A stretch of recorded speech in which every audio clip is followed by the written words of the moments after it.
या देवी सर्वभूतेषु मा स्कंदमाता रूपेण संस्थिता नमस्तस्यै नमस्तस्यै नमस्तस्यै नमो नमः। ओम दुंग दुर्गाय नमः। नमस्कार दोस्तों, आपके अपने चैनल प्योरिटी ऑफ लाइफ में मैं नीलम शुक्ला आपका बहुत बहुत स्वागत करती हूँ। आप सभी को नवरात्रि की पंचमी तिथि की हार्दिक शुभकामनाएं। माँ स्कंद माता की कृपा सदैव आप और आपके समस्त परिवार पर बनी रहे। दोस्तों, माँ स्कंद माता की पूजा नवरात्रि की पंचमी तिथि पर की जाती है और इनकी पूजा से संतान प्राप्ति में आ रही बाधाएं दूर होती हैं। किसी भी प्रकार की संतान से संबंधी समस्या हो तो माँ स्कंद माता की पूजा जरूर करनी चाहिए। इससे आपकी संतान की आयु लंबी होती है और संतान को उसके कार्यों में, उसके जीवन में सफलता की प्राप्ति होती है। सभी प्रकार के दोषों से या यूं कहें कि परेशानियों से मुक्ति मिल जाती है संतति को, अगर हम स्कंद माता की पूजा आराधना नवरात्रि के पंचमी तिथि पर विधि विधान से करते हैं। तो बात करेंगे पूजा विधि के बारे में, लेकिन उससे पहले जानते हैं 13 अप्रैल का यानी कि पंचमी तिथि का शुभ मुहूर्त क्या है। तो देखिए, पंचमी तिथि का प्रारंभ होगा 12 अप्रैल 2024 को दोपहर में 1:12 पर और समाप्त हो रही है 13 अप्रैल को दोपहर में 12:04 पर। तो सूर्योदय कालीन पंचमी तिथि हमें 13 अप्रैल को प्राप्त हो रही है और 13 अप्रैल को बैसाखी मनाई जाती है। इसके साथ ही सूर्य अपनी उच्च राशि मेष राशि में प्रवेश कर जाएंगे। 13 अप्रैल को सूर्योदय काल का समय रहेगा सुबह 6:11 पर और सूर्यास्त का समय रहेगा शाम को 6:43 पर। राहु काल का समय 9:19 से, मतलब सुबह 9:19 से सुबह 10:53 तक। राहु काल में कोई भी शुभ या मांगलिक कार्य प्रारंभ नहीं करना चाहिए, लेकिन हाँ, अगर आप पहले से कोई कार्य कर रहे हैं तो बिल्कुल आप उसे उस समय में कर सकते हैं। इस दिन अभिजीत मुहूर्त का समय है दोपहर में 12:02 से 12:52 तक और ब्रह्म मुहूर्त का समय रहेगा सुबह 4:34 से सुबह 5:22 तक। अभिजीत मुहूर्त या फिर ब्रह्म मुहूर्त ये ऐसा समय है जिस समय में आप कोई भी शुभ कार्य कर सकते हैं, जैसे कि आप पूजा करते हैं, पाठ करते हैं, मंत्रों का जप करते हैं, कोई दान करते हैं, कोई भी शुभ कार्य करते हैं तो उसका आपको फल बहुत अधिक प्राप्त होता है। अभिजीत मुहूर्त में आप चाहें तो कोई नया कार्य प्रारंभ भी कर सकते हैं। ठीक है, तो ये शुभ मुहूर्त हैं जिन शुभ मुहूर्तों का आपको ध्यान रखना चाहिए। और एक जानकारी देना चाहती हूँ आपको, जैसे कि सुबह चैत्र मास की कथा अपलोड होती है इस चैनल पर, उम्मीद करती हूँ आप लोग सुनते होंगे। जो भक्त नहीं सुन पा रहे हैं उनकी जानकारी के लिए बता दूं, उस कथा में आपको पद्म पुराण की कथा सुनाई जा रही है। पद्म पुराण में बहुत सारी जानकारियां हमें प्राप्त हो जाती हैं जो कि हमारे दैनिक जीवन के लिए बहुत उपयोगी होती हैं, पूजा पाठ से संबंधित होती हैं, दान धर्म से संबंधित होती हैं, बहुत सारी चीज़ें जिनसे हमारे बहुत सारे संशय का समाधान हो जाता है। तो अगर आप उस कथा को सुनते हैं अत्यंत ही श्रेष्ठ है। अगर आप अब तक नहीं सुन पा रहे हैं तो सुनना प्रारंभ कीजिए। सुबह कथा अपलोड हो जाती है, चैत्र मास की कथा। ठीक है, इसमें बहुत सारी चीज़ें हैं, आप लोग ज़रूर सुना कीजिए। और अब जानते हैं माँ स्कंद माता की पूजा विधि के बारे में। तो आज की वीडियो में मैं आपसे बात करने वाली हूँ कि माँ स्कंद माता की पूजा किस प्रकार से करनी चाहिए, किस रंग के वस्त्र धारण करके माँ की आराधना करनी चाहिए, माँ का प्रिय भोग क्या है जो आज हमें अर्पित करने से हर प्रकार की कामना के पूर्ण होने का आशीर्वाद माँ से प्राप्त हो जाता है। माँ को कौन सा पुष्प प्रिय है जिसे आज हम अगर अर्पित करते हैं तो माँ अत्यंत प्रसन्न होती हैं, और माँ का बीज मंत्र क्या है जिसे आज के दिन हमें ज़रूर जपना चाहिए, माँ का स्वरूप क्या है जिसका हमें पूजा के समय ध्यान करना है, और आज हमें कौन सा उपाय करना चाहिए, किस प्रकार से माँ की पूजा आराधना करनी चाहिए, जिससे कि जिस भी मनोकामना से हम व्रत धारण कर रहे हैं या बिना व्रत किए भी माँ स्कंद माता की पूजा कर रहे हैं, हमारी वो कामना पूर्ण हो, इसके लिए आज विशेष क्या करना चाहिए। संपूर्ण जानकारी माँ स्कंद माता की पूजा से संबंधित आज की वीडियो में मैं आपसे शेयर करने वाली हूँ, इसलिए वीडियो बहुत महत्वपूर्ण है, पूरा ज़रूर देख लीजिए। अच्छी लगे वीडियो तो लाइक भी ज़रूर कीजिए। भगवान स्कंद की माता होने के कारण, मतलब कार्तिकेय भगवान की माता होने के कारण देवी के इस 5वें स्वरूप को स्कंद माता के नाम से जाना जाता है। और स्कंद माता के विग्रह में भगवान स्कंद जी बाल रूप में इनकी गोद में बैठे हुए हैं। तो जब हम स्कंद माता की पूजा करते हैं तो भगवान स्कंद अर्थात कार्तिकेय कुमार की पूजा स्वतः ही हो जाती है। और इसलिए स्कंद माता की पूजा करने से और भगवान स्कंद की पूजा करने से सूनी गोद भर जाती है उन माताओं की जिनकी कोई संतति नहीं है। इनकी साधना से साधकों को आरोग्य की प्राप्ति होती है, बुद्धिमत्ता की प्राप्ति होती है, ज्ञान की प्राप्ति होती है, और इनकी उपासना से समस्त प्रकार की इच्छाएं पूर्ण हो जाती हैं। भक्तों को परम शांति और सुख का अनुभव होने लगता है जब हम स्कंद माता की पूजा करते हैं। सूर्यमंडल की अधिष्ठात्री देवी होने के कारण इनका उपासक अलौकिक तेज एवं कांति से संपन्न हो जाता है।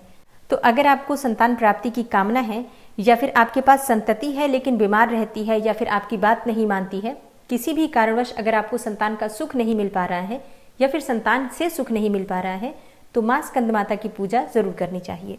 और स्कंद माता की पूजा के लिए नवरात्रि के 5वें दिन अर्थात पंचमी तिथि के दिन प्रातःकाल जल्दी उठना चाहिए। उठकर नित्य कर्मों से निवृत्त हो जाइए। फिर स्नान करके साफ स्वच्छ वस्त्र धारण करके भगवान सूर्यदेव को सबसे पहले जल अर्पित कीजिए। और हाँ, माँ स्कंद माता का प्रिय रंग है पीला, और इसके अलावा माँ को सफ़ेद रंग भी बहुत प्रिय है, तो आप अपनी इच्छा के अनुसार किसी भी रंग के वस्त्र धारण कर सकते हैं। भगवान सूर्यदेव को जल देने के बाद अपने घर के मंदिर में आ जाइए, जहाँ पर आपने माँ की चौकी स्थापित की है, और इसके बाद सभी देवी देवताओं को अपने दोनों हाथ जोड़कर पूरे भक्तिभाव से प्रणाम कीजिए। इसके बाद शुद्ध आसन डालकर वहीं पर बैठ जाइए। अच्छा, एक और चीज़ कर लीजिए, जो भी आप पूजा करने वाले हैं तो पूजा की जो सामग्री है सब एकत्र करके पहले चौकी के पास या जहाँ पर माँ की पूजा कर रहे हैं वहाँ पर रख लीजिए। इससे आपको बार बार पूजा में उठना नहीं पड़ेगा, तो आप निर्विघ्न पूजा कर पाएंगे। सामग्री एकत्र करके रख लीजिए, उसके बाद शुद्ध आसन पर बैठ जाइए। अब शुद्धिकरण कर लीजिए। माँ दुर्गा का मंत्र बोलते रहिए, कोई सा भी मंत्र आप बोल सकते हैं, और मंत्रों का जप करते हुए आपको सभी सामग्रियों पर जल के छींटे देने हैं, अपने ऊपर जल छिड़कना है। इसके साथ ही मंदिर के आसपास या फिर चौकी के आसपास जल छिड़ककर शुद्धिकरण कर लीजिए। आप चाहें तो गंगा जल ले सकते हैं या फिर शुद्ध जल से भी आप शुद्धिकरण कर सकते हैं। अच्छा, आचमनी करना चाहते हैं तो आचमनी भी कर सकते हैं। 3 बार आचमनी कर लीजिए, फिर हाथ धो लीजिए। इसके बाद अपने सामने शुद्ध घी का एक दीपक प्रज्वलित कीजिए। अब आपकी पूजा प्रारंभ हो गई।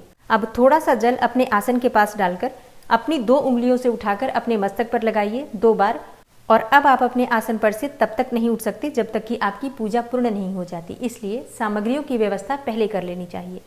तो अब आप क्या करेंगे, दीपक आपने प्रज्वलित कर लिया, सबसे पहले गणपति का पूजन कर लीजिए, इसके बाद कलश देवता का, फिर नवग्रह मंडल या फिर ज्वारे आपने बोए हैं, षोडश मातृका स्थापित की है, सबका पंचोपचार विधि से धूप दीप अक्षत पुष्प इत्यादि अर्पित करके पूजा कर लीजिए। और हाँ, पूजा करते समय माँ के किसी भी मंत्र का आप जप कर सकते हैं, मतलब आप एक ही मंत्र के द्वारा पूरी पूजा भी संपन्न कर सकते हैं। जरूरी नहीं है कि आप हर देवी देवता का मंत्र बोलें, आप सिर्फ कोई भी एक मंत्र माँ का ले लीजिए, ओम दुम दुर्गाय नमः या फिर नवाण मंत्र ले लीजिए। इसी मंत्र से आप अपनी पूरी पूजा को कर सकते हैं। तो मंत्र बोलते हुए सभी देवी देवताओं का आप पूजन कर लीजिए। इसके बाद माँ स्कंद माता की पूजा की जाएगी। तो अपने हाथ में पुष्प ले लीजिए और थोड़ा सा अक्षत ले लीजिए। माँ स्कंद माता का ध्यान कीजिए। आपके पास अगर माँ स्कंद माता की फोटो है, प्रतिमा है, तो आप उनमें ध्यान कर सकते हैं। नहीं तो माँ दुर्गा की जो फोटो या प्रतिमा या मूर्ति आपने स्थापित की है, उन्हीं में माँ दुर्गा के 5वें स्वरूप माँ स्कंद माता का ध्यान कीजिए। माँ स्कंद माता का स्वरूप क्या है जिसका हमें ध्यान करना है, देखिए। शास्त्रों के अनुसार माँ स्कंद माता की 4 भुजाएं हैं, जिसमें देवी अपनी ऊपरी वाली दाईं भुजा में बाल कार्तिकेय को गोद में उठाए हुए हैं और नीचे वाली दाईं भुजा में कमल का पुष्प लिए हुए हैं। ऊपर वाली बाईं भुजा से उन्होंने जगत को तारने वाली वरद मुद्रा बना रखी है और नीचे वाली बाईं भुजा में कमल का पुष्प है। माता का रंग पूर्णतः शुभ्र है और ये कमल के आसन पर विराजमान रहती हैं, इसलिए इन्हें पद्मासना देवी भी कहा जाता है। नवरात्रि पूजन के 5वें दिन का शास्त्रों में पुष्कल महत्व बताया गया है। माँ के इस स्वरूप का ध्यान करने के बाद आपके हाथ में जो सामग्री है, अक्षत और पुष्प, माँ के चरणों में अर्पित कर दीजिए। अब आप विधि विधान से माँ की पूजा कर सकते हैं। अगर आपके पास विग्रह है माँ का तो आप अभिषेक कर सकते हैं, नहीं तो ऐसे भी जल के छींटे देकर, पंचामृत के छींटे देकर और माँ का स्नान का भाव कर सकते हैं। इसके बाद वस्त्र, धूप, दीप, अक्षत, पुष्प इत्यादि जो भी आपके पास सामग्री है, उन्हीं सामग्रियों से यथाशक्ति यथासंभव माँ की पूजा कर लीजिए।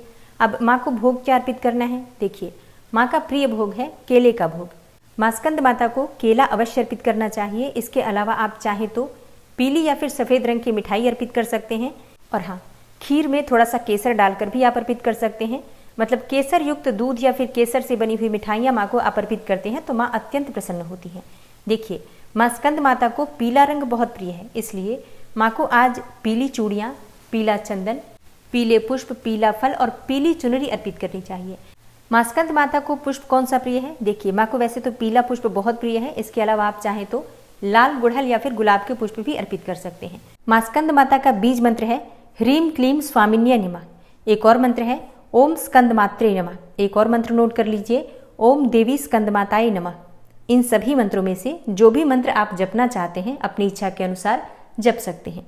इसके अलावा या देवी सर्वभूतेषु माँ स्कंद माता रूपेण संस्थिता नमस्तस्यै नमस्तस्यै नमस्तस्यै नमो नमः, इस मंत्र का भी जप कर सकते हैं। तो आप अपनी इच्छा के अनुसार किसी भी मंत्र का जप करें, लेकिन कम से कम 11 बार 21 बार माँ स्कंद माता के मंत्र का जप जरूर करना चाहिए। उसके बाद आप जो प्रतिदिन पूजा कर रहे हैं, जो भी मंत्र जप कर रहे हैं, या फिर सप्तशती का पाठ कर रहे हैं वो कर सकते हैं। और हाँ, पूजा करते समय आपको माँ स्कंद माता की कथा भी पढ़नी या फिर सुननी चाहिए। कथा आप चाहें तो सुबह सुन सकते हैं, चाहे शाम को सुन सकते हैं, या फिर दोनों ही समय सुन सकते हैं या पढ़ सकते हैं। और हाँ, इस चैनल पर भी प्रतिदिन आपको माता की कथाएं मिल रही हैं। इसके साथ ही दुर्गा सप्तशती का पाठ भी प्रतिदिन इस चैनल पर अपलोड होता है, तो आप लोग ज़रूर सुना करिए। तो सुबह की पूजा विधि विधान से करने के बाद आपको माँ की आरती करनी है, कपूर से और लौंग से या फिर शुद्ध घी के दीपक से, जो भी आपके पास उपलब्ध हो। और फिर इसी प्रकार से आप शाम के समय भी पूजा कर सकते हैं। मतलब कई भक्तों के प्रश्न आते हैं कि हम सुबह या फिर शाम किस प्रकार पूजा करें। देखिए, पूजा की विधि एक ही होती है। सुबह भी उसी प्रकार से आप पूजा कर सकते हैं, शाम को भी उसी प्रकार से कर सकते हैं। तो दोस्तों, उम्मीद करती हूँ कि आज की वीडियो आपको ज़रूर पसंद आई होगी। वीडियो पसंद आई हो तो वीडियो को लाइक ज़रूर किया कीजिए, और अगर संभव हो तो वीडियो को ज़्यादा से ज़्यादा शेयर कीजिए। चैनल पर पहली बार आए हैं और अगर अभी तक आपने इस चैनल को सब्सक्राइब नहीं किया है, तो आज की वीडियो अगर आपको अच्छी लगे तो चैनल को सब्सक्राइब करके बेल आइकन को ज़रूर प्रेस कर लीजिए। इससे ये होगा कि इस चैनल पर जो भी नई वीडियो अपलोड होंगी उनकी नोटिफिकेशन आपको सही समय पर प्राप्त होगी।